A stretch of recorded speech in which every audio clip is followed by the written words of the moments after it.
Assalamu alaikum, peace. I'm from Iran and we are here to show you the solidarity and the connection that the US imperialism made us to have through one God, one blood and one common enemy. All these people, martyrs that you had faced and have experienced, have the same experience as us. They fought against the imperialism, try to build their own foundation, try to build their own society independently, and got killed. None of these guys are unfamiliar with all these titles like gangsters, radicals, just like we are facing right now in the history in the Middle East. They're calling us terrorists, extremists, radicals. From Martin Luther King, Malcolm X to Nipsey Hussle, we are all sharing the same goal, having an independent and free society. Assalamu alaikum, peace. The illusions around useful idiots is now being challenged, it's being exposed, and it's a great time right now to pay attention to the world around you so that you can take that macrocosm and find evidence, proof, and clarity in the microcosm of your own personal reality. And this is why, from the 11th house Mars Cazimi position that I'm in natally, I take the macrocosm so that you could use it to identify the microcosm meaning in your own life. Therefore, do your best not to take it personal. When we're detached, we get into the air. When we're detached, we get into the ethereal. You can't approach this intellectually if you are attached emotionally to the subject matter, thus dismissing it and guarding yourself against the truth, failing to align with it or even realize it. Understand that. So, useful idiocy. I just showed you an example of the fact that Iran is doing the same thing that I've been describing to you all. And let me say this before I continue. It doesn't mean that the claims that Iran has are not true. It doesn't mean that they might even really mean what they're saying or be sincere. It doesn't mean that there's inaccuracy in what they're claiming about Black Americans, freedom fighters, revolutionaries, and the fact that there's a lot in common with African American freedom fighters and revolutionaries who got killed because they stood up, who got killed because they spoke up, who got killed because they fought back. And they're going through the same things for standing up for their self, for defending their self. Okay? Yes, we can agree to that. We can agree to that. But there's a point that I'm making. The point that I'm making is African Americans, and remember, I'm using African Americans because I have to take a macrocosm example so that you can locate the microcosm example in your own life experience. Understand? So stay in the ethereal with me detached. Listen. So, African Americans have a legacy of freedom fighting, revolutionary works, resistance to white supremacy, inappropriate powers, institutionalized systemic racism, so many socially engineered and socially constructed oppositions against Black Americans. It's a legacy here in the United States, in the West overall. It's a legacy, okay? With the white man under the puppet master, the Khazarian. And whenever it comes to someone having a civic, social, or even domestic dispute that reaches national or international claim, who's the first person that everybody goes to find an alliance? Who's the first person that everybody goes to get help, to get backup? The Black American. the Black American. This is the case for foreigners, people from third world countries who have something to fight for. They want to fight for their rights. Oh, discrimination. Oh, it's racism. Oh, we deserve to have our rights. Gay people did it during the Obama era. We should have our rights. In fact, they even tethered themselves to the civil rights, the civil rights mission. Transsexuals did it. They tethered themselves to the sacred civil rights mission. White liberal women did it. They did it with feminism. They do it with their liberal and democratic agendas. They go to the extremes. And what do people do when they have something that they want to fight for and they're frustrated that they can't get results? They find a way to bait black people into the fight. And how do they do it?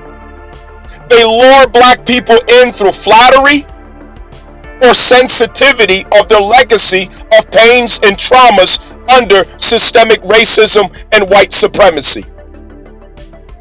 They start painting and describing commonalities in struggle, commonalities in efforts, commonalities in crisis.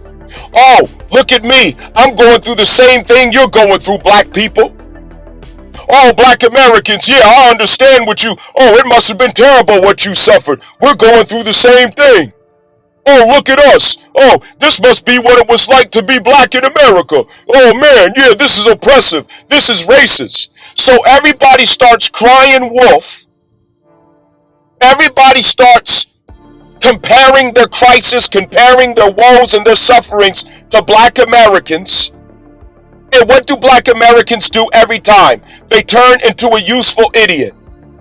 They dart off into the sunset as heroes, barking and fighting. Barking and fighting.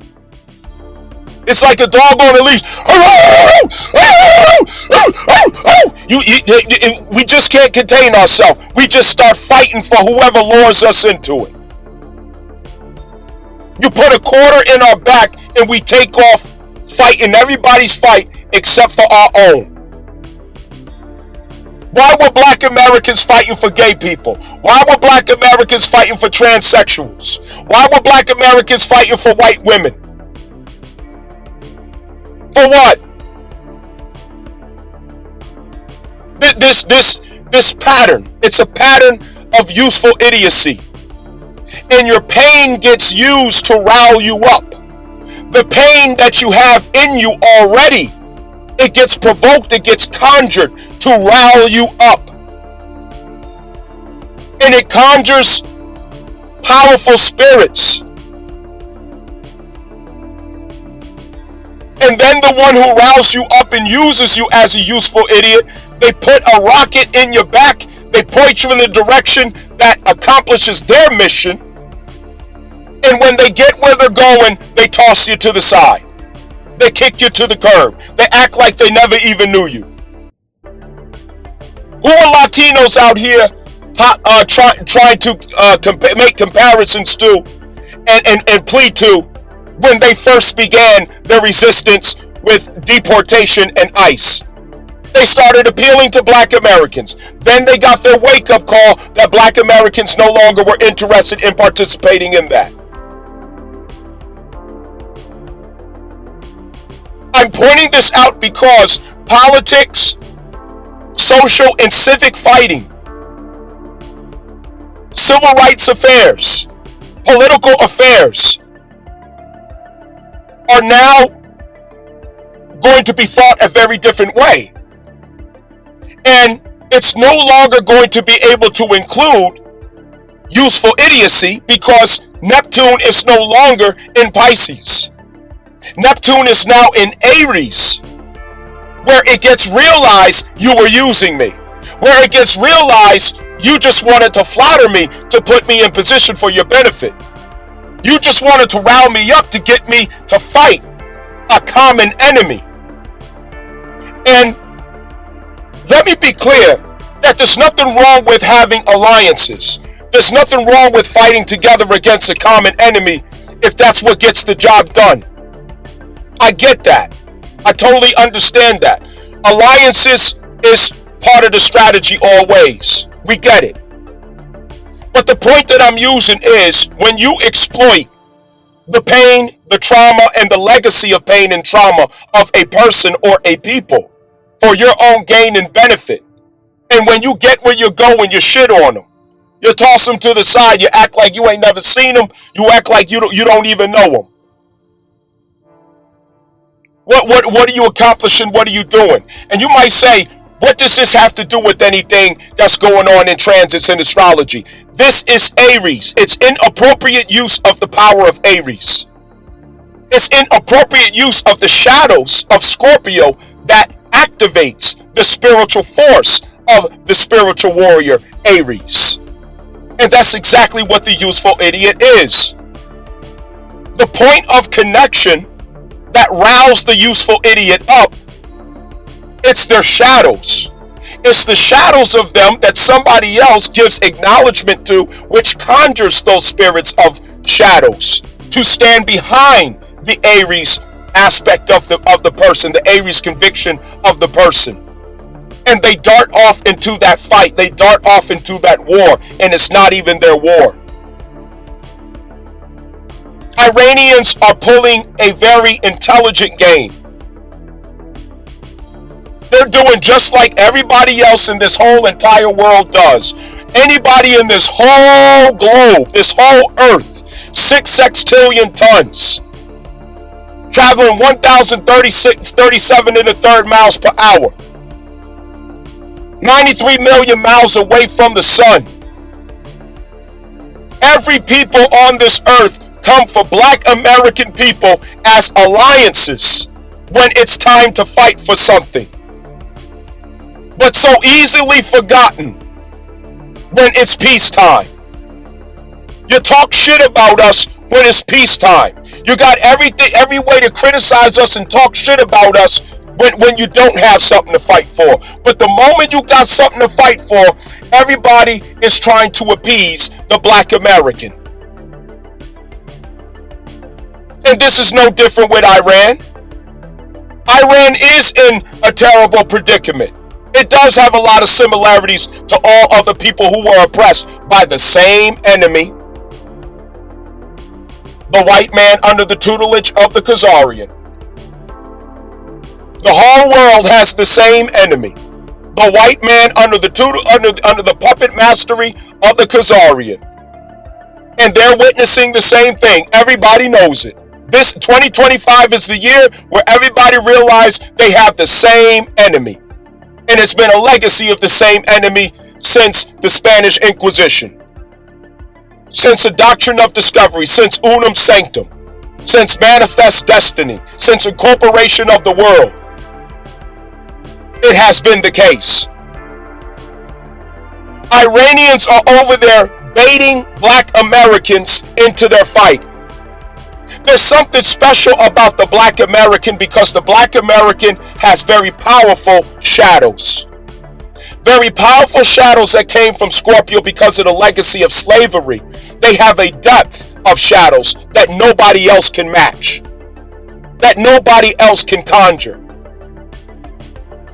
And everybody knows that. We are a people who are willing to stand up for and fight for everybody. No matter who they are, what race or what cause, we will fight for you. But nobody seems to ever want to fight for us, but talk shit about us. Only the children have a sincere love for us. Only the children. Iran is even to the point where they're slapping stickers of Tupac Shakur on missiles. Pictures of Tupac Shakur on missiles. They have commercials, warfare propaganda messages that they use. It's like this Lego, it's Lego AI animations. It's brilliant. And in their Lego animations, they happen to use what? Hip hop music. Whose music is hip hop music? You guessed it, Black Americans. They use hip hop music. They appease African American ancestral heroes for their war. Now, what's the common link here? Who's doing these animations? Who's doing the social media messaging from Iran? It's somebody young, obviously. It ain't nobody 60 years old. It ain't nobody 70 years old. It ain't nobody 40 years old. It's somebody young. What is it about young people all over the world? Come on now, if you've been listening to the infamous, you know. What is consistent about young people all over the world, no matter what flag or nation or nationality that you can name?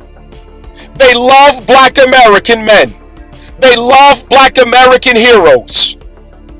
They love Black American ancestors. They love Black American freedom fighters. They love Black American rappers and actors. They love Black American culture. They love Black American image and style and vernacular. They love Black Americans. And these are young people who have entered the warfare through, once again, let me see if you're listening, Pisces, Pallas, Athena. Yes, artful warfare. Warfare through arts. Are you putting the pieces together, people?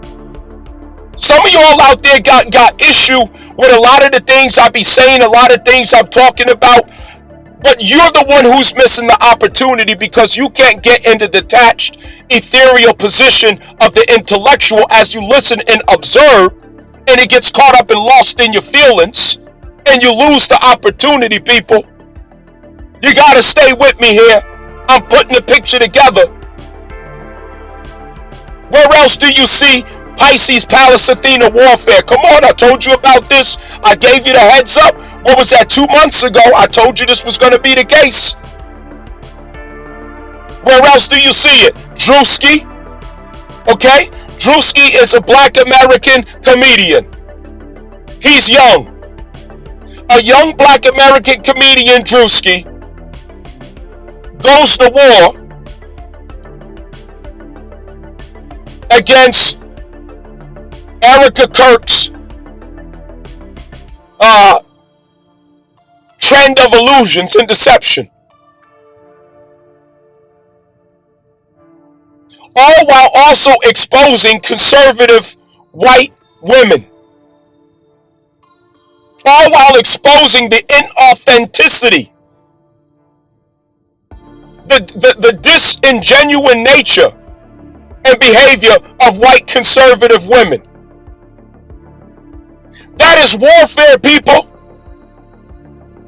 Black Americans can't go to war no more standing up, with sweat pouring from their head, speaking power to the people. What will happen if we do that? We will get shot. We will get killed. They'll take us out of here. Everybody knows that that's the history in America, the legacy in America of the Black American male who always stands for the people. But every time he does, what happens? He ends up getting killed. Every time he does, he gets murdered. They take him out of here. So there's other ways to fight.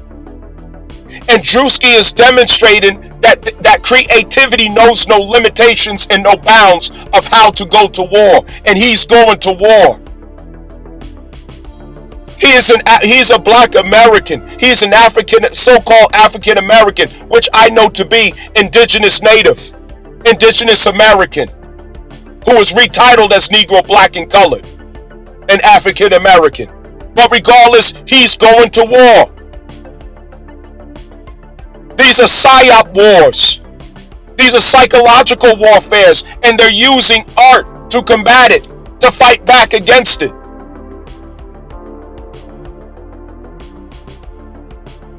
How long ago was it that some of you was believing Erica Kirk?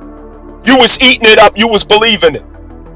Somebody got to tell y'all the truth, because some of you should hire somebody as a power of attorney, and you should put a helmet on your damn head while you walk around, because you just believe any damn thing you see and hear. But when somebody tell you the truth, your feelings is hurt. You're crying.